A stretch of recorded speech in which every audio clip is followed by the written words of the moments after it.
Let's talk a little bit today about slow living cooking.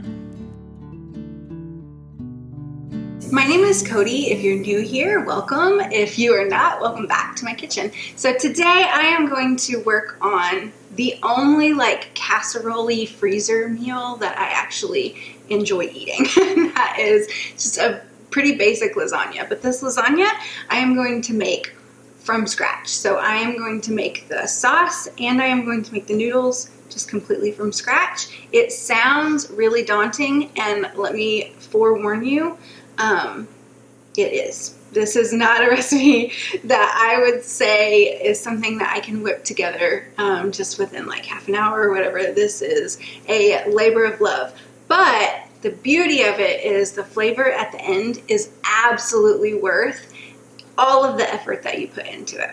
So I hope that you guys will stick around with me, and we are going to make lasagna to have for dinner tonight, and then enough to have in the freezer for another meal. So the first thing that I am doing is I turn on my pot pretty low. You want this to be fairly low because you want to cook it for a long time and you want to cook it real low. So I have in a pound of just hamburger meat, just a lean hamburger meat. It is frozen. I took it directly out of my freezer. And then I'm adding a pound of Italian sausage. I'm going to put a lid on this, and our sauce is started. I will say one thing about this recipe is it is one of my favorite things to make when it is nice outside and I can have my windows and doors open, and that just makes me want to be in the kitchen. I think that really fast, quick, put together meals definitely have their place, and it is definitely something that I employ in my house as much as I can. But there are some days that I just love to be in the kitchen and love to experiment and kind of play with stuff, and this is one of those recipes that I really enjoy doing that with. So the next thing that we need to get started on are our lasagna noodles. So this is something that takes a little bit of grunt work, but in the end, the difference between homemade and what you get from the store is very obvious. So we're gonna grab all the ingredients that we need, and I will show you how I get the lasagna noodles started. If you've never made pasta before, the ingredient list is very short and very basic. So we're gonna start out with just an all-purpose flour. I have used einkorn to make this too. Sometimes I have found that if I'm using just straight einkorn, I do have to add a little bit of Vita wheat gluten to it just to give it the structure that it needs, but that's okay. That works great too. I have eggs, so we have 2 cups of flour, 3 eggs. I'm going to use a little bit of salt, about a teaspoon of salt, and then about half a tablespoon of olive oil, and that's it. So I am going to move the camera so that you guys can get a more close-up look at what it is that I'm doing, and we will get these pasta noodles made. All right, so this is by far for me the most daunting part of the entire process. So I'm going to take my flour and make a little bit of a well. Be prepared because there's no way around it. Your hands are going to get messy. And then I'm going to crack my 3 eggs directly into that well. And then to our eggs, I am going to add about a teaspoon of salt. Maybe a half a teaspoon, about that much. And then we're going to add about a tablespoon of extra virgin olive oil. And then we're going to get our hands in there and get mixing. So I like to bust the yolks first. We are making a dough, and the first time I ever made this, I thought, well, why do people not make it in their stand mixer? But it's because this dough is so stiff that it just would kill any stand mixer's motor. So it's definitely not worth that. So I'm going to get in and just kind of mush it all together with my hands. My hands are going to get messy. That's okay. And it's going to seem super dry at first, but that's because you want this dough as it comes together to be really stiff. You need a stiff dough for it to make pasta. I've seen recipes where you can make it in a food processor, but I don't understand how that works because it doesn't need it. So maybe people take it out and knead it first. I'm not sure. But I've never tried it because I don't have a food processor. So I just make it by hand, which is fine with me. It just takes some muscle and some time. Okay, so once I get it about to this point, it is time to dump it out on my counter. And then from here, you're just gonna knead it. So you want it to start to really come together and form a ball. If you find you need a little bit of extra liquid, you can add just a touch more oil to it, or you can add a little bit of water to it. Either works. All right, so I am gonna add just a touch of water, not a lot at all. Just maybe a tablespoon, if that, of water to this. So when we get to this point and it's almost all completely mixed in, you can still see some little crumbs. This is when I'm going to set my timer. So I'm going to set a timer for 10 minutes and then I am just going to keep kneading it.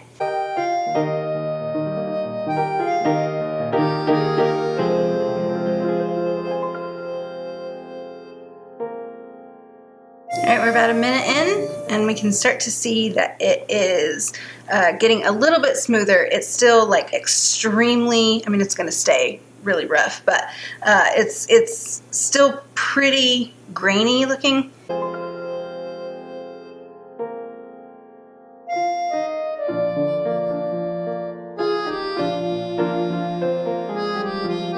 Alright, so we're about 2 minutes in, and this is what it's looking like. So it's not smooth yet, but it has all come together to form one mass.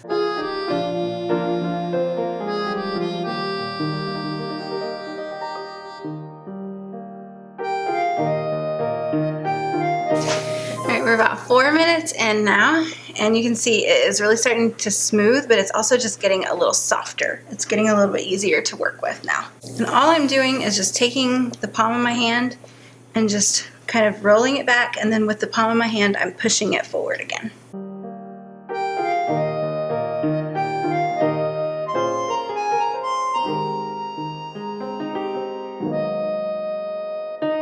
Alright, we are about 6 minutes in now, and we are starting to, when I pull it apart, it doesn't just immediately like break. It is still breaking some, but it doesn't just immediately like pull apart. So we're getting there.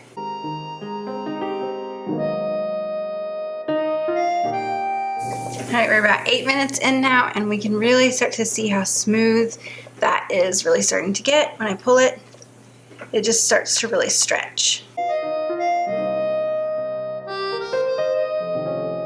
Alright, we are there. We have a smooth, soft, really stretchy, nice looking ball of dough. So I have my pasta dough all finished, but before I can do anything else with it, it really needs to sit and rest. That gluten has been worked and worked and worked over. And if I tried to roll this out right now, it would just snap right back. It would not work very well at all. I need that gluten, that protein to rest so that it will work and roll out really well for me. So I am going to take it, and you can wrap it in fabric. You can take it and wrap it in plastic wrap. I'm just going to put mine in a Ziploc bag and close it and pull the air out of that and close it, because you also don't want it to dry out. So I am done with that for right now. So I'm going to set that aside. I'm done with that. And then I'm going to give my meat a stir, start breaking that down, and get going on our sauce. My hamburger meat and my sausage are almost completely cooked. They are starting to brown, and it is time to start adding some other things in. So the first thing that I am going to add, these are heavy, are 4 cans of these crushed tomatoes. So I picked these up from Dollar Tree. This is such a good deal. If you have a Dollar Tree around you, I would strongly suggest going and grabbing as many of these as you can get. So for $1.25, you get this 28-ounce can of these crushed tomatoes, and it has basil in it. So that is an additional ingredient that you don't have to buy, which is really nice. But this is a really good brand, and if you look up this brand, you'll see that it usually sells for quite a bit more than $1.25. So I have 4 of these 28-ounce cans of crushed tomatoes, and I'm going to add those in directly with my meat. My meat is all the way cooked through. I have some good brown bits on the bottom of the pan and just on the meat. So I am going to add my next steps. So the first thing that I'm going to add, actually before I add the tomatoes, is just a good amount of garlic. I love a good garlic sauce. We love a good garlic flavor in our sauce. So that's always something that I want to add. I'm gonna add that in now so that I can saute a little bit. And then from there, I'm gonna add in my 4 cans of crushed tomatoes.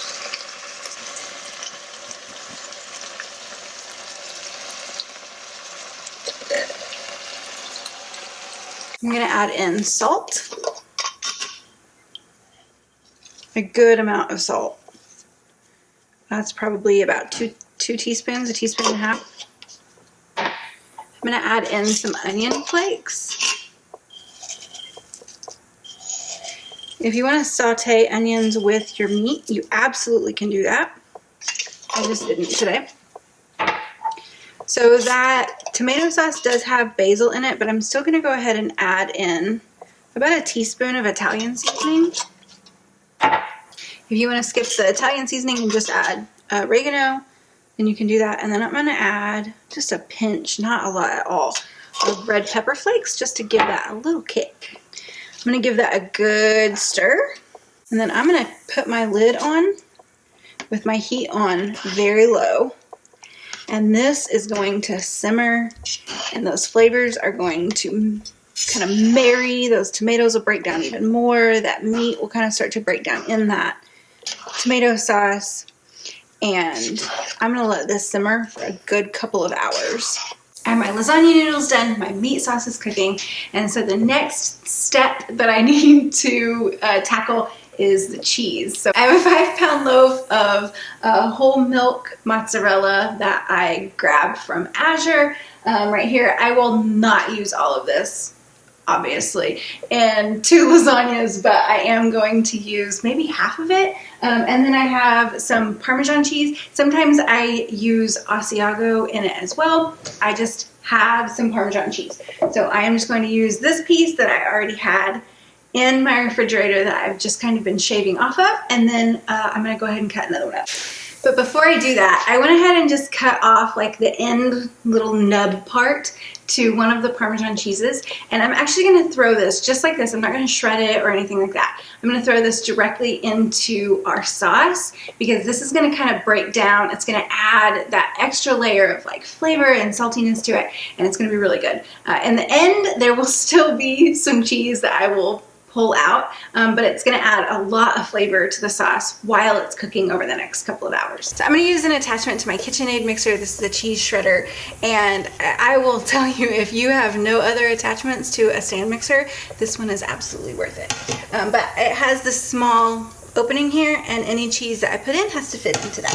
So I am going to chop my cheese up, and then we'll start shredding it. If you're wondering why I choose to shred my cheese myself, even go so far as to chop it all up like this, I will say, if I am making the pasta noodles myself and I'm making a meat sauce from scratch, then I am not going to use pre-shredded cheese. The stuff that you get from the store has that anti-caking stuff in it, and anything that you want a nice smooth melted cheese in, you really can't use that. So it's totally worth it if I am going from scratch to just go from scratch all the way. There we go, now you can see me. So I'm just taking a Ziploc bag and I like to put it over this opening part. So as the cheese comes out, I'm just catching it. Half of this cheese I am actually just going to stick right into the freezer, and then half of this cheese I will use for our lasagnas tonight.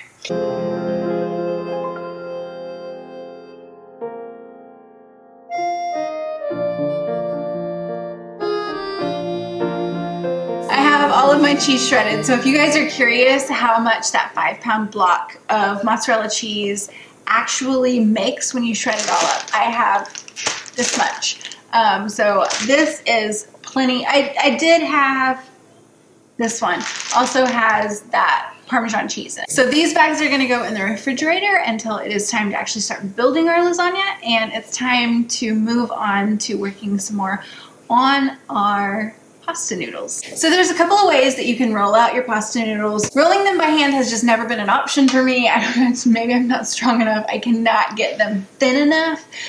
If I'm just making just egg noodles, like to make chicken and noodles, I don't mind like a rustic, a little bit thicker texture. But if I'm making like spaghetti or lasagna, I want it to be as thin as possible. So I did go ahead and pick up one of these guys. This thing is pretty heavy, but it is a pasta roller and it attaches to my stand mixer. So I did not use my stand mixer today to make the actual dough, but I did use it to shred my cheese, and now I'm going to use it to roll out my pasta sheets. So this is not the KitchenAid brand. I will link down below if I can find it, if it's still even on Amazon. I bought it a long time ago. I do not remember how much it was, but I will link it down below if I can find it. But it works so well. This is one of the few like off-brand things that I have purchase that I have been genuinely pleased with. So this is my pasta roller, and this is what I'm going to use to actually roll out my pasta dough. But before I can get to that point, I need to split this up.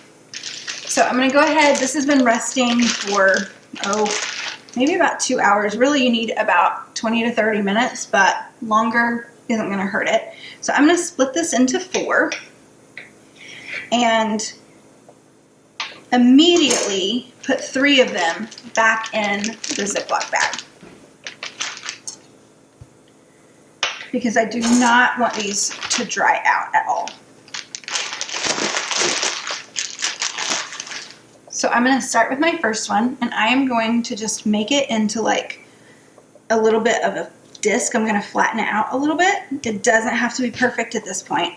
Just like that, not thin at all. So I'm going to take this to my roller and start rolling out my sheets of lasagna. So now we have our disc of pasta dough, and I'm going to turn this on and turn this dial all the way to the highest setting, which is 8.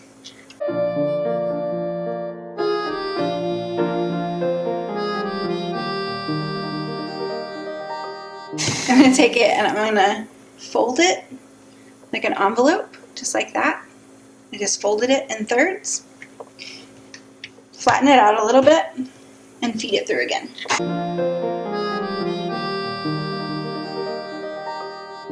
There we go. So we have started. So I am going to feed it back through on the 8, and then I'm going to back it up to 7 and feed that through twice.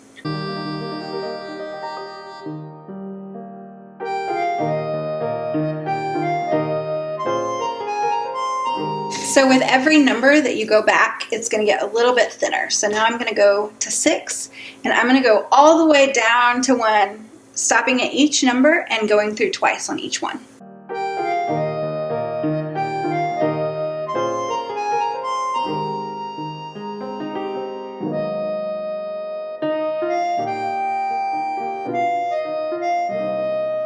All right, the more you feed it through, the longer and thinner it's going to get. So we finished all the way down to 1, went through twice on that. So we are done with this one, and I'm going to do that 3 more times with the rest of the dough.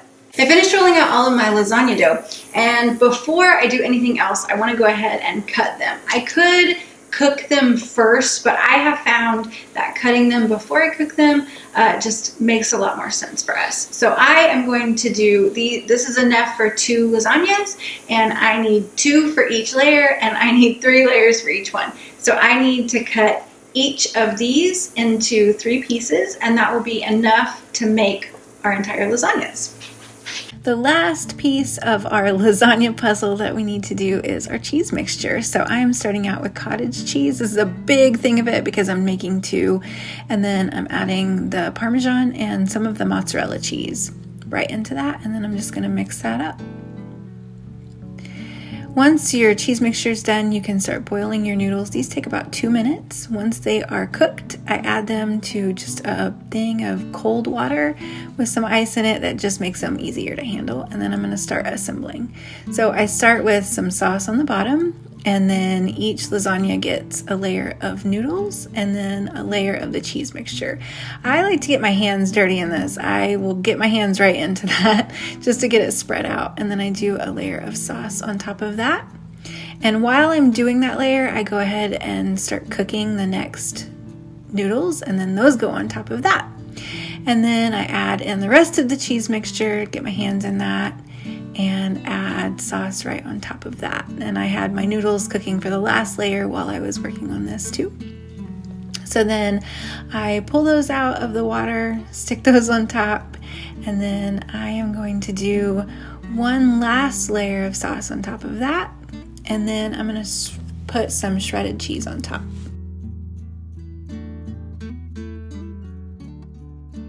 And that's it for this lasagna. I just cook it at 400 for about 40 minutes, just until everything is melted all together. The other lasagna you can give to a friend, or you can put in your freezer and have for a delicious meal anytime.